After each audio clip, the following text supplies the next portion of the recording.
Before I came into the Mojave, I had quite a storied history, but I can't seem to remember most of it. Sometimes I wonder if I was the one shot in the head. But occasionally I see flashes of images of a past I don't quite recall. I'm not sure if I was there or not. It felt like a dream, but I could swear it was real. Did I used to live in California? I thought I grew up in a vault, but which vault?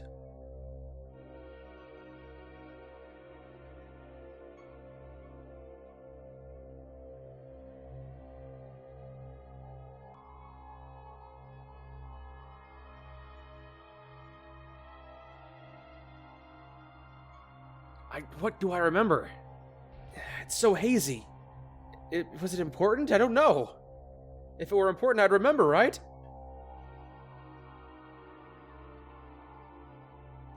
Ah, you're here.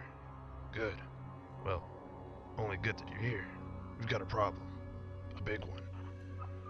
The controller chip for our water purification system has given up the ghost. Can't make a new one, and the process is too complicated for a workaround system. Simply put, we're running out of drinking water. We're running out of drinking water. No water, no vault. This is crucial to our survival. And frankly, I think you're the only hope we have. You need to go find us another controller chip. We estimate we have 4 to 5 months before the vault runs out of water. We need that chip. Right, the water system was failing. I've marked your map with location of another vault. Not a bad place to start, I think. Look, just be safe, okay?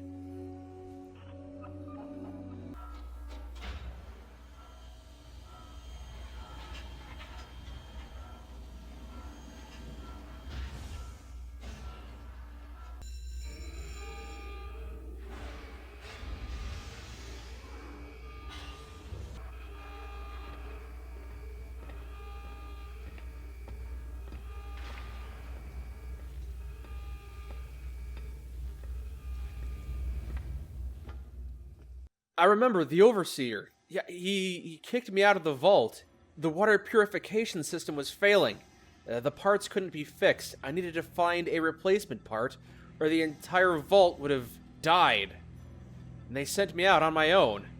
And I walked out of the vault and I saw a skeleton named Ed. And Ed had a knife on him. Along with the 9mm pistol that the Overseer had given me. Thankfully, he gave me quite a number of bullets. When I try and remember, sometimes I don't feel like I'm me. Sometimes I feel like I'm looking at me. Like I'm not really inhabiting my own body. But sometimes I am. I just can't tell. They kicked me out of the vault. I tried to get back in. They just wouldn't listen.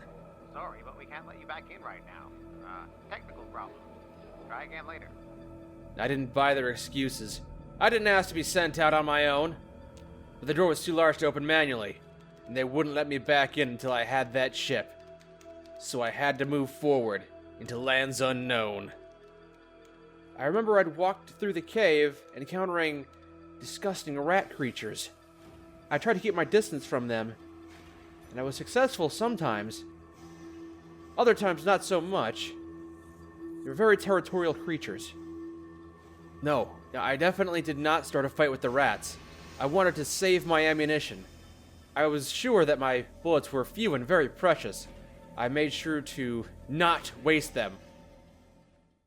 I walked out of the vault's cave, my eyes blinded by the pure, unfiltered sunlight. I saw the wreckage of a road before me. A large, vast world to explore. And I pressed on. I wondered where I would go, and took a look at the map on my PipBoy. A real good look. Vault 13 was the only home I'd ever known, but I knew I'd have to make my way to Vault 15 and try and find the chip there. Along the way, I stumbled upon some coyotes. They were friendly. If they could survive out in the wasteland, then perhaps, too, could I. They pointed me to a nearby cactus, the only source of fresh water around here. I made sure to crack it open and quench my thirst. I pricked myself on the cactus a few times. Punishment for my own inexperience. I bid them farewell and marched off toward the empty expanse. Wait, I was going east. That's right, east. My head burned from the sun. My lack of preparation and my own personal dehydration had left me weary. I almost walked right past it, but I saw the manhole and knew that I had arrived at my target destination. I found myself in yet another cave. Fortunately, the light from my PipBoy was able to illuminate the area. Ah, more rats. I whipped up my gun, but then thought better of it. They got bites in me. It was very unpleasant. They tore my clothes and ripped my flesh.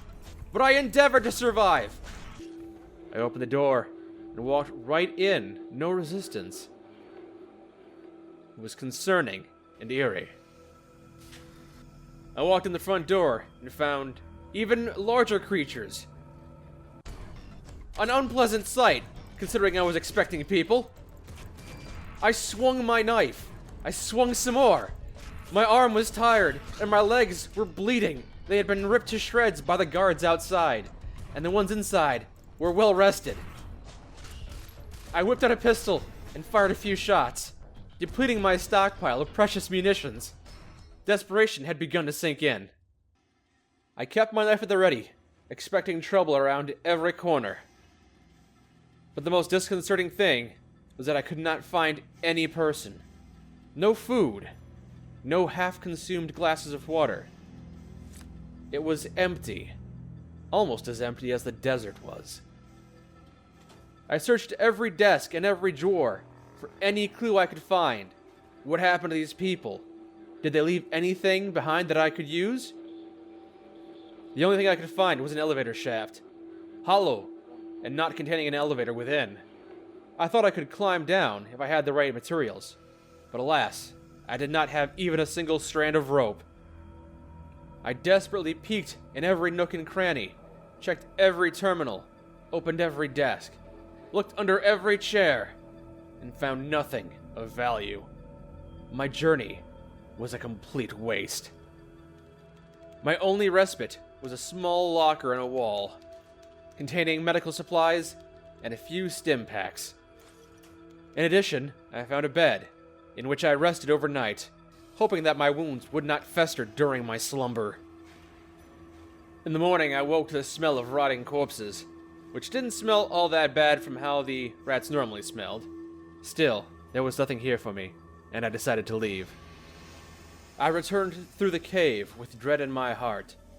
I couldn't return back to Vault 13 empty-handed, which meant I would have to wander the wastes, thirsty, hungry, and tired, until I found something of value to help my tribe. I hesitated, as the shade of the wooden roof protected me from the sun's penetrating light. I had to keep moving, but I didn't know where to go. I picked a direction and started walking. I stumbled upon a group of scorpions, chasing upon some hapless person. I did not know who they were, but I decided they had the right idea. I also needed to leave as fast as I could. I thought for certain I would die out here. Some days, I even prayed for it.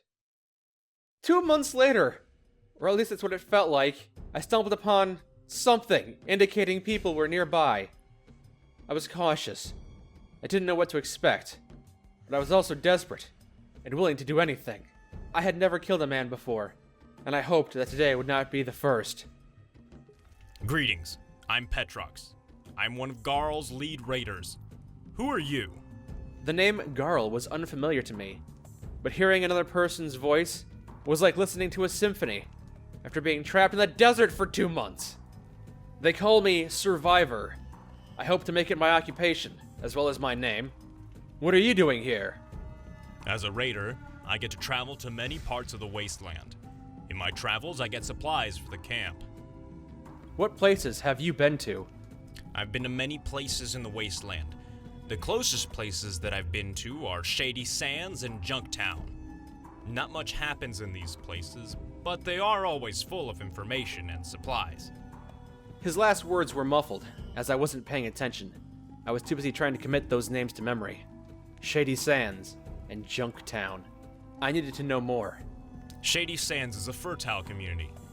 They're happy to, share their bounty with us. Junktown is a little south of here. They have many good women. Say, I can show you around sometime. Maybe we can get to know each other better. What do you say? If everyone else in this raider camp were as amicable as Petrox, then I would find myself in good company, or so I hoped. I met a woman named Diana. She stared at me. I stared back. She didn't say a word. I asked, "Who are you, and what do you do here?" She continued to stare. I wondered if she was mute. "Can you tell me anything about this camp?" She folded her arms. Truthfully, I was hoping I might get a warm bed from her, but instead, all I got was the cold shoulder. I do remember that I found at least one more person in the tents outside. Do not bother me right now. I am preparing for the next raid. I felt a little more connected to humanity as a whole, knowing that there were others struggling to survive as I did.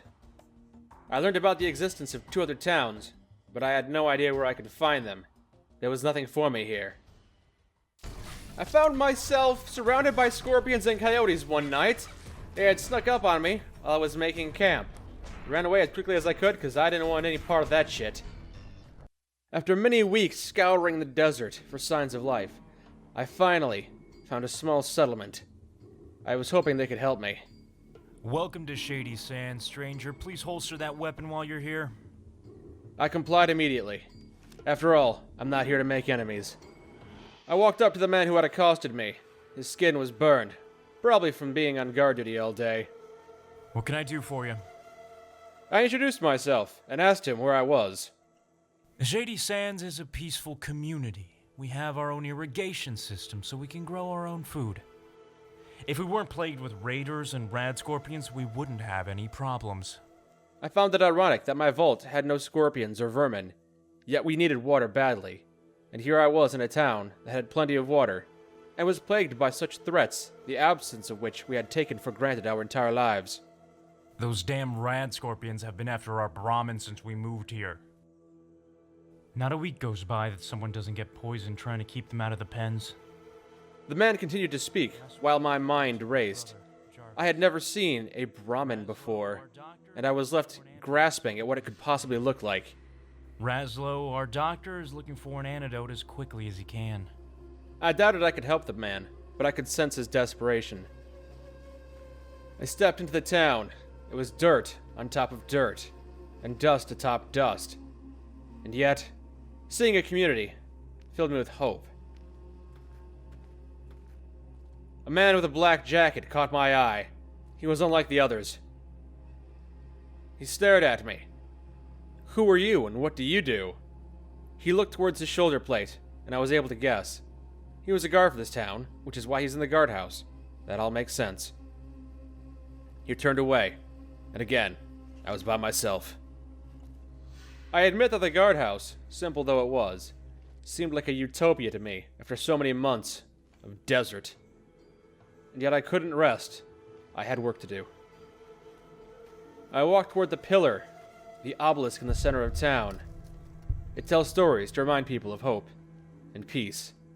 But I couldn't read the hieroglyphs, and that made me sad. A small black dog roamed outside town hall. It was friendly, but ignored me. Her house smelled of good cooking. "Hello, ma'am." What do you need?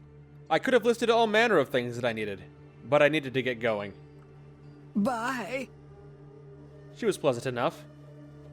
I found a man sleeping in his bed, and I woke him. Greetings. Your business in Shady Sands might be... I wasn't sure to answer truthfully or not, but this town seemed friendly enough, and if I wanted to earn their trust, I would have to give a modicum of my own. I'm from a vault to the west. My people are dying of thirst, and I need to find a water purification ship for them to survive. Wanderer, I shall believe you, for now. You may enter Shady Sands, but be warned, your every move will be watched. I took the opportunity to ask him a few more questions. We had a long conversation. Until we meet again, my friend. May the water you find in the desert not shine at you in the dark.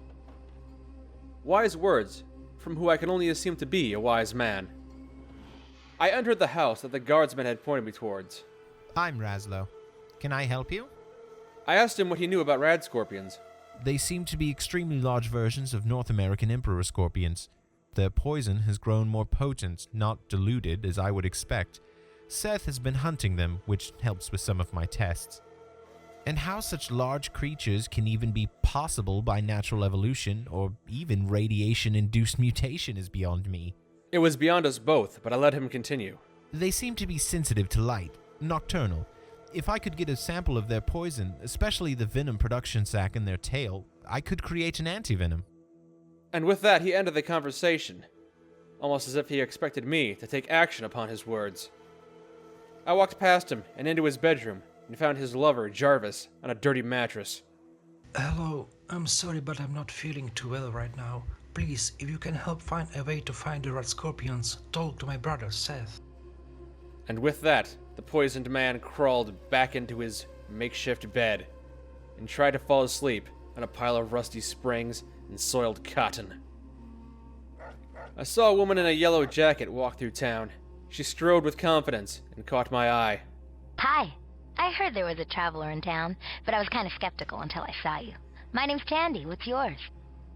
I was taken aback by her pleasant voice. I gathered myself and told her. She put her hand on her hip, like she knew I was trying to put the moves on her. We talked for a bit longer, but she did not tell me anything I did not already know. I walked up to the top of town and saw a bucket attached to a water wheel. That's a whale! I was thirsty, and I satiated my thirst. And then I saw it. The Brahmin were just two-headed cows. If only that meant twice as much meat, instead of twice as much attitude. I entered yet another shack. This one seemed more abandoned than the rest of the hovels in town. Someone had lived here at one point. There was indeed a chair and table, though no beds. I could only question what this building was used for. A sledgehammer, a bowl and pestle, and a long, thick line of rope, about 45 feet long in length. Though it was technically stealing, I couldn't help but feel like this was gifted to me. I could definitely put this to good use. I exited the building and saw a white flag. Normally, that is a symbol of surrender.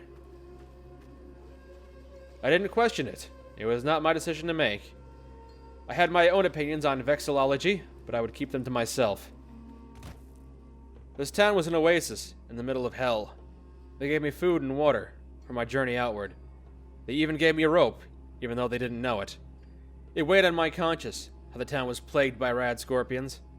No one could do anything about it. Except for maybe someone brave and foolhardy. I drew my weapon, and for reason unbeknownst even to me, I walked straight in. I killed the 3 scorpions at the front gate. Saw one advancing and quickly reloaded. Unloaded another magazine into it, but it got a sting on me. Oh. And then another one. My leg was in excruciating pain, but it wasn't hot. The stinger had gone clean through my leg. I used a few precious stim packs to restore my lost health. And then I had a decision to make. Was I in for a penny, in for a pound? Or should I cut my losses and run? I still had 4 magazines for my pistol, and once again, I gave in to my poor judgment. And there we are, 3 more scorpions. I emptied yet another magazine into the second scorpion, and then 2 more showed up from behind it. They were smaller still, but yet I was outnumbered, and despite their diminutive size, they couldn't be underestimated. 4 bullets left, and then I was done. I tried to circle it, tried to keep him away from his friend, and also keep him beyond arm's length. Another sting. This one actually landed and injected poison into my veins. I dodged another sting, one that could have been my last breath, and took him down. I wanted to press further into the cavern, but knew I wouldn't make it at this rate. I stumbled into town. The guards said nothing. They knew where I had been, and they knew what I had tried to do. Raslo, I said, as I stumbled into his house. Hello again. How can I be of service? I have been poisoned, I gasped. Sorry, I can't cure any poisons. I don't have the proper ingredients to make a decent antivenom. The news stung my ears almost as much as the actual stingers. I begged him, I need healing. Of course you do. We stared at each other in silence for a moment. I think he was trying to make a joke. It looks like I would be getting no medical treatment today. As I limped around town, I realized why the townsfolk had had such trouble with these scorpions. One man could not do it by himself. At least not with ease. This town was pleasant in its demeanor, yet I could find no damn respite. No way to restore my lost health. Drinking from the well did not work. All the beds were owned, and it was forbidden to sleep in them. Despite my lackluster sneaking skills, I had resorted to a desperate tactic. I tried to pickpocket the stim packs I knew Katrina had in her back pocket. Was caught immediately. The town was displeased. Fuck, I thought, and then also said out loud. I could think of no more good options, and was left with only one very bad one. I'd have to return to Scorpion Cave and finish what I started.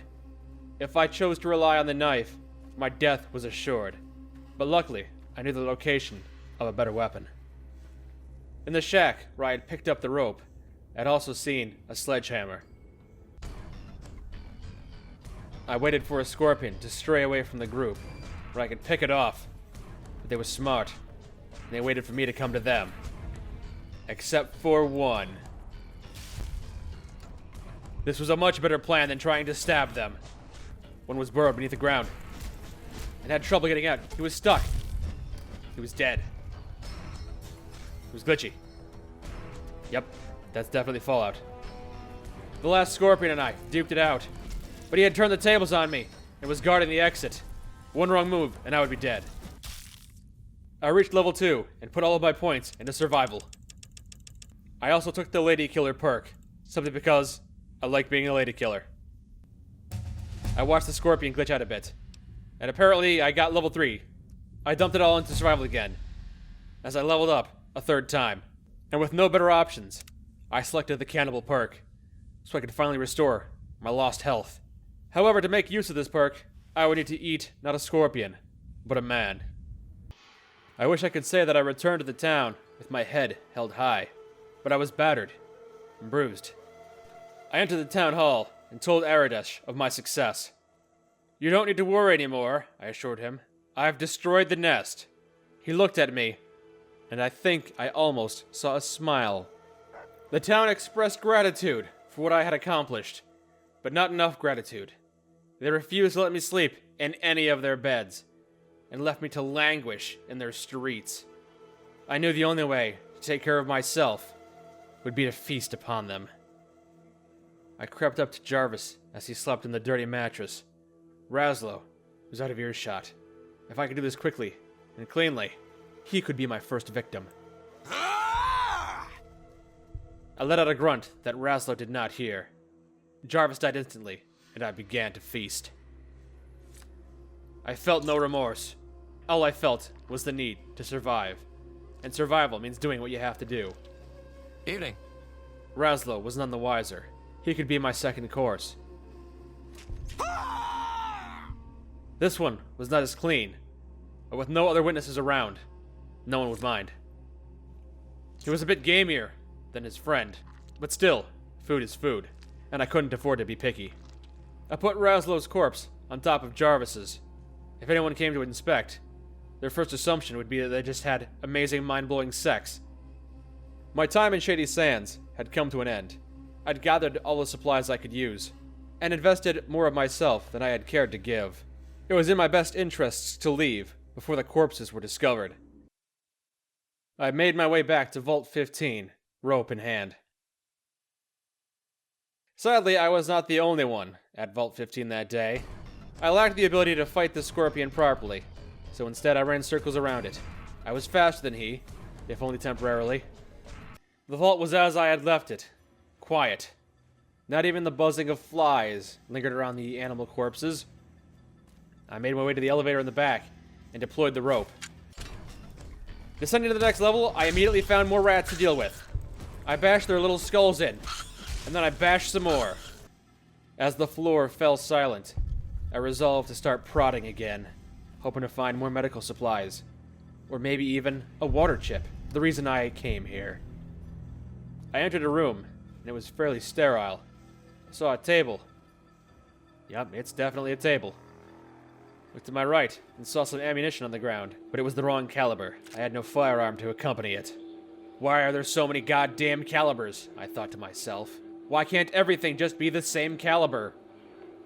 I found a terminal, but all I could see was static. Beds to rest, and empty drawers. Underneath the bathtub was a hunting rifle. I don't know why there was a hunting rifle underneath the bathtub. I had a pistol and a hunting rifle, and yet all I had was a single magazine of 223 rounds. A mishmash, a frustrating variety of weaponry. Perhaps the next level would bear some fruit. Fruit, this was not. I steadied myself as I murdered the vermin. Plenty to explore, yet I couldn't risk getting injured again. My medical supplies were low. Fortunately, I had reached level 5, and could invest heavily into melee weapons, which would be useful as I continued to murder the denizens of this vault.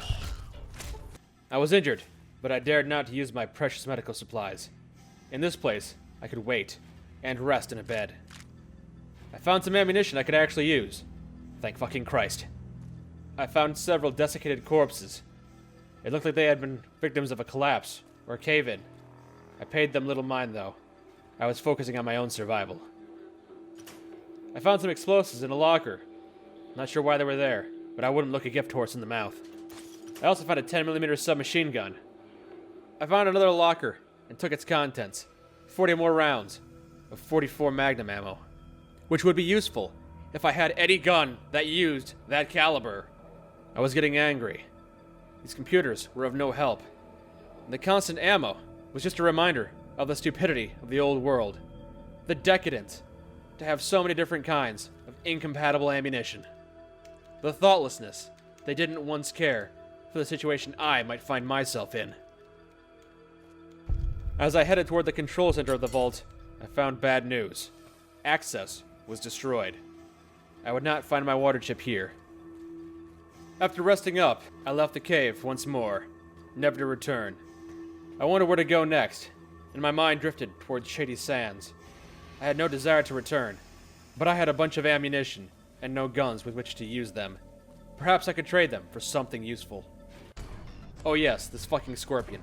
See you later, bitch. It was cool as I entered Shady Sands and looked at Seth, his skin also happy for the reprieve. I could tell from the panic in his eyes that raiders had been here, and they had taken someone. Where are they? I asked.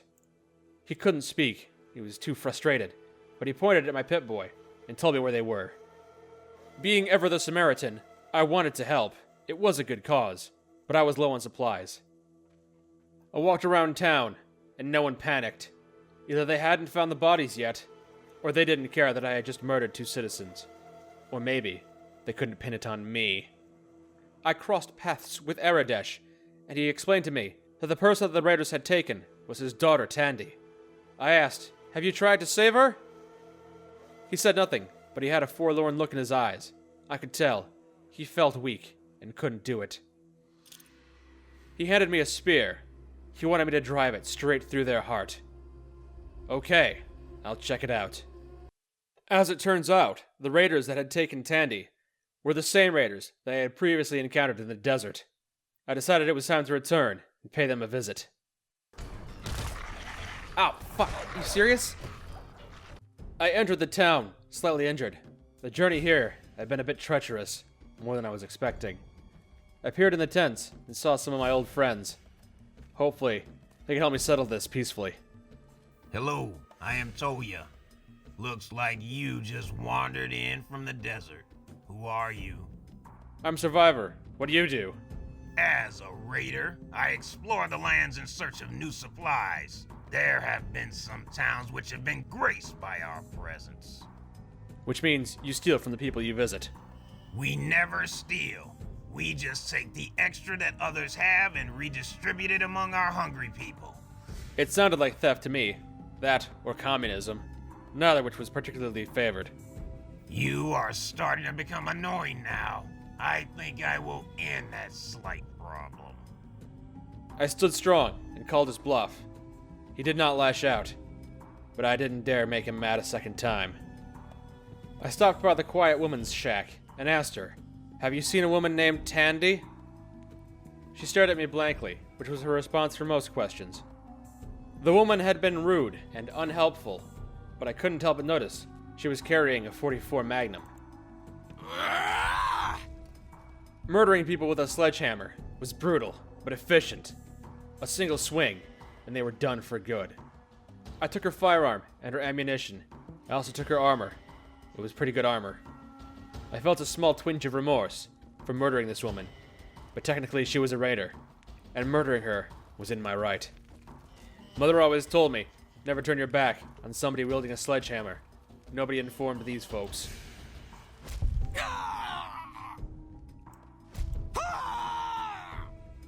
Now I was the only occupant of this camp, and I had leveled up.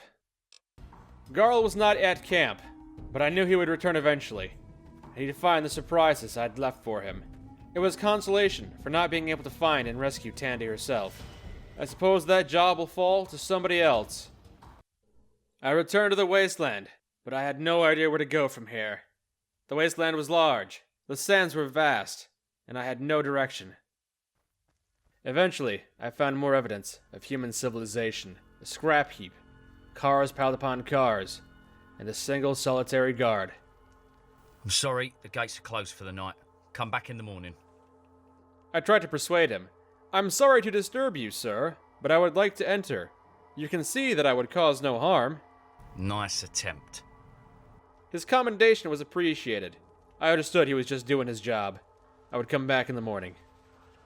After sleeping in the dirt all night, I approached a second time. Welcome to Junktown. What can I do for you? I asked him, "Who are you, and what are you doing?" What's it look like? I'm a guard, and I'm keeping an eye out for strangers like you. And this place is called Junktown. Hey, don't laugh. I happen to like the name myself. We mostly do trading. Sometimes we trade with those stuck-up bastards from Hub. Hey, you're not from the Hub, are you? I didn't want my first step into Junktown to be on a lie, so I answered truthfully. Okay. It's not our place to ask questions. Have a good day and don't make any trouble. But it is your job to ask questions, I thought. You're the guard. But I bit my tongue and walked in quietly. It certainly was a pile of junk, but people take pride in what's theirs. I saw a man who looked somewhat like me, if I had grown a sexy mustache. "Who are you?" I asked. He didn't respond. A response I found all too common out here. I had drawn the ire of a local dog. To this day, I don't know why I had to murder that dog. Apparently it was also immortal. I decided I wouldn't be around when it woke back up. An American flag was draped over the entrance to the town. It seemed to be guiding me towards the scum pit. I walked past the Brahmin pit, which was fairly scummy on its own. But the scum pit was a bar, and bars were good sources of information. A fight broke out, but it was ended quickly by the bartender. "Yeah, you're a sharpshooter, aren't you, buddy? Wouldn't want to get on your bad side." I asked the bartender for information, but like many people in this town, he was silent. "Can I help you?" I stumbled upon a guard who actually had a voice. "Who are you?" I asked. "I'm Andrew. My job is to guard the jail." "What are you doing?" I inquired like an idiot. "I'm guarding the jail. I make sure that miscreants don't get in or out." "Why would you keep people from getting in the jail?" I asked. "Someone might leave something to help a prisoner escape. Or someone might get locked inside and stuck until we could get the keys." Oh. My ignorance had betrayed my confidence. I was broadcasting loudly to the entire town, that I wasn't from around here. Dark Waters, I see. Hello. The guards did not respond, and I walked right in. Welcome to Junktown, stranger. What can I help you with? Who are you? I asked. The name's Killian Darkwater. I'm the mayor of this fine town. And who might you be? I dodged the question. I come from up north. Blank stares. He was displeased that his question had not received an appropriate answer. Whoa! A man burst in and started shooting at the man I had just been talking to. I took cover behind some stacked chairs. I was badly injured during the skirmish, but I fared better than Killian, it would seem. Yes, Killian was indeed dead. I wasn't sure what had prompted such an attack, but I looted both corpses for the valuables, and then made my way to the guard. He seemed quiet, as if in shock that his employer had just been murdered before his eyes. Yes, he was a terrible guard. I left the place of Killian Darkwater's business. They probably needed to change that sign. Or maybe they'd keep it, as a tribute to their former employer. I stared at the front door for a moment in disbelief. 3 guards, I thought. And I, the customer, had to get involved. Whatever these guards were getting paid, it was definitely too much. It was hard to ignore the spinning pink fluorescent gizmos sign. It didn't explain the purpose of this storefront. In fact, it raised more questions than answered. It looked like a tiny shack at first glance, but its existence as a casino soon became apparent. I saw a man at the table, and his guard. I wondered if things might go south in here, and if so, was he just as incompetent as the other guards? One could only hope. He was silent, said nothing, but Gizmo, he was fat. And he was also silent. I deduced that he had sent the assassin after Killian. With the actual assassin dead, I figured I could take responsibility for his actions. I took care of Killian, I falsely boasted. Word is, you might appreciate that. His mouth didn't move, but his eyes made threats. And I didn't take kindly to those threats. You're not gonna kill me. You couldn't get off your fat butt to get a sandwich. Blank stares and gritted teeth. I knew what was coming next. I was chased out of the casino by Gizmo and his guards. As they shot at me, I ducked around corners. I bet I could still take him, though. Gizmo tried to take a swing at me. I was punished for his troubles. As I started to bleed out, I thought maybe this was a bad idea. But I knew it was too late to go back now. Gizmo turned the corner at point-blank range. And then the threat was no more. I had grown weary of this town, and the wasteland in general. I hadn't found a water chip, and with every step, I got further and further away from my goal. I opened the vault door and walked in. I hated to be the bearer of bad news, but I felt it was their right to know. I visited my old friend, Vault 13 engineer. Don't forget to see the medic if you're hurt. Little did he know that the only thing hurt was my pride. Also, my legs. What is the outside world like? It's hell, I thought. It is absolutely hell. But I bit my tongue. Or at least I would, if I didn't think it would crumble to dust from dehydration. I asked the security officer if I could get some weapons. The Overseer has not authorized me to open the armory and get you more weapons. I'm sorry, but I can't help you. She was curt, and I could tell angry. She hadn't wanted to see me back without the chip, but I thought to myself, she was selfish. That's right, bitch, you heard me. Really? You're gonna keep all those guns to yourself? We're about to die. The water system's gonna fail in about 3 weeks. You're gonna keep those guns to yourself, huh? Selfish. Selfish and stupid. I found my Overseer, always sitting at his desk, predictable. If only the vault were as predictable as him. He glowered at me, his hate deep in his heart. Or maybe it was just disappointment. I haven't found the chip yet, I said. Can't we just make a replacement? He He did not feel like repeating himself. We both knew the answer to that stupid question. Okay, I'll go see if I can find it, I lied, knowing full well I could do no such thing. I chastised myself for being incompetent, but this is a fool's errand, a Sisyphean task. Well, no. A Sisyphean task is 1 step forward and 2 steps back. As for me, it's all backwards walking. I'm Michael Jackson in here, doing a moonwalk. This analogy is broken down immediately. I apologize. As I looped around in circles, I cursed God for my own existence. Damn him. I did not ask for this. I was no longer counting down the days until my people died. I was just counting down the days that they had been dead. It was at that moment that I woke up. Was it all a dream? Or was it a memory? Some parts were vivid, as if I were reliving them, yet some details were completely muddled. I couldn't even remember if I had actually found that chip I was sent for. I cursed myself from rousing from my slumber. If I could have finished this dream, maybe I would have remembered, or imagined. I laid my head back down on the pillow, and attempted to return to that horrible cursed land. It was unpleasant, deeply unpleasant. But even more unpleasant was that the story was unfinished. I wanted to see how it ended, but I had blue-balled myself. So you're sleeping with Hope? That's your big takeaway here! The coyotes had decided, because I had run from the scorpions so often, that I was unworthy of living amongst them.